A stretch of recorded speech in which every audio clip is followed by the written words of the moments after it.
কাওয়া কাদের তুমি বিচার করো আমাদের। ইলেকশন না করলে দেশের নাকি সার্বভৌমত্ব নষ্ট হয়, আমরা সবাই রাষ্ট্রদ্রোহী। এই কাওয়া কাদের তুমি বিচার করো আমাদের। শেখ হাসিনা কাদেরের বিচার আমাদের আগে তাদের হবে বাংলাদেশে। বন্ধুরা আমার কি করে বলে যে রাষ্ট্রদূতরা এসে আমার সাথে দেখা করে, রাষ্ট্রদূতরা এসে আমার কাছে হাসে। এই হাসাহাসিতে ওনারা মনে করছে যে সারা বিশ্ব নাকি ওনাকে সমর্থন দিয়েছে। একটা তো শুনেছেন যে জাতিসংঘ ওনাকে কোনো চিঠি দেয় নাই, একটা ভুয়া চিঠি উনি প্রচার করেছেন। উনারা তো এগুলো করতেই পারে, দিনকে রাত, রাতকে দিন, গত 15 বছর ধরে আমরা দেখছি না রাষ্ট্রদূতরা এগুলো হচ্ছে রুটিন ওয়ার্ক। যে কোনো দেশের একটা মার্শাল ল যদি আসে, আজকে কেউ যদি ক্ষমতা দখল করে তারপর দিন থেকে গিয়ে গিয়ে রাষ্ট্রদূতরা দেখা করে, এটাই নিয়ম, এটাই শিষ্টাচার। কিন্তু ওনারা মনে করছে যে রাষ্ট্রদূতটা দেখা করে, মন্ত্রীদের সাথে দেখা করে, বা উনি পার, শেখ হাসিনা তোমার পার বাংলাদেশের মানুষ দেবে না।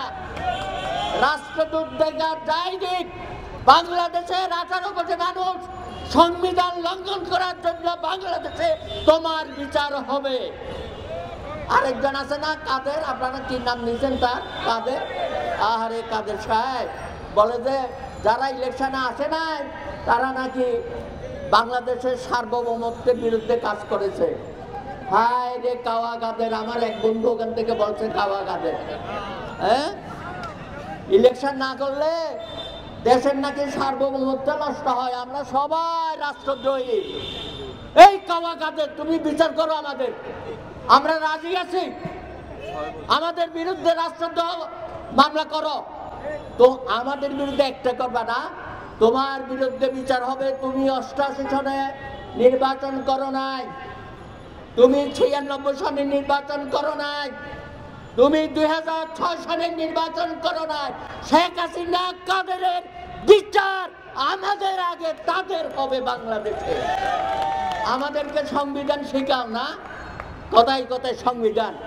সংবিধান তোমার তৈরি, তোমার বাপের তৈরি না সংবিধান।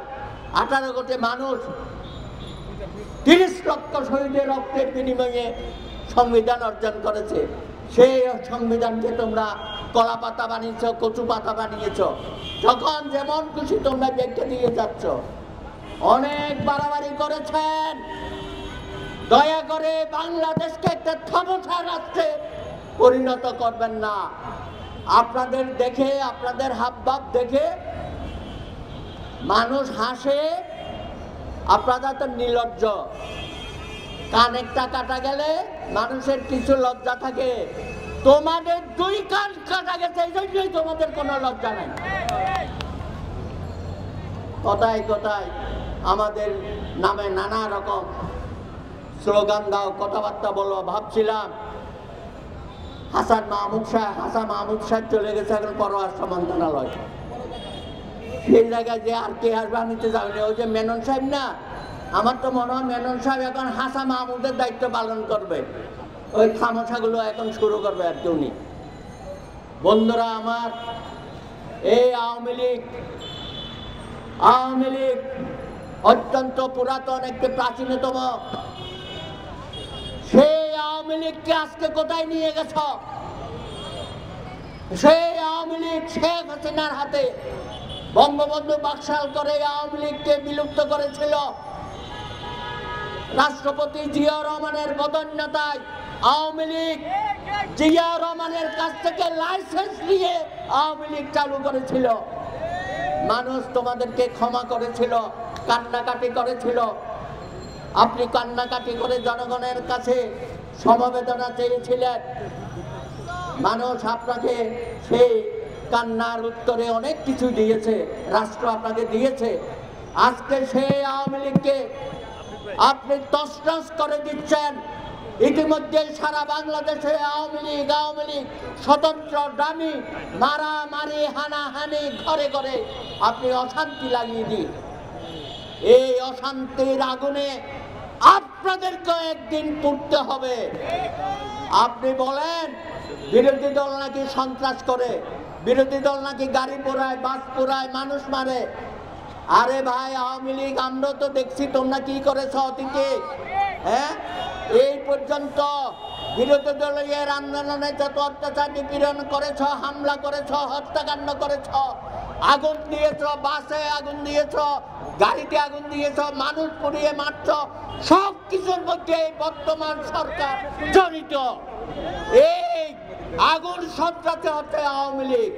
আওয়ামী লীগ আগুন সন্ত্রাসী, তারাই আজকে সমস্ত কর্মকাণ্ড করে বিরোধী দলকে দোষ চাপিয়ে দেয়। কোনো বিচার আচার নাই। আজকে বিচার বিভাগ আওয়ামী বিচার বিভাগে পরিণত হয়েছে। এই বিচার বিভাগকে ব্যবহার করে জনগণের মানবাধিকার, মৌলিক অধিকার আপনি ক্ষুণ্ণ করছেন, সংবিধানকে প্রতি পলে পলে আপনি নষ্ট করছেন।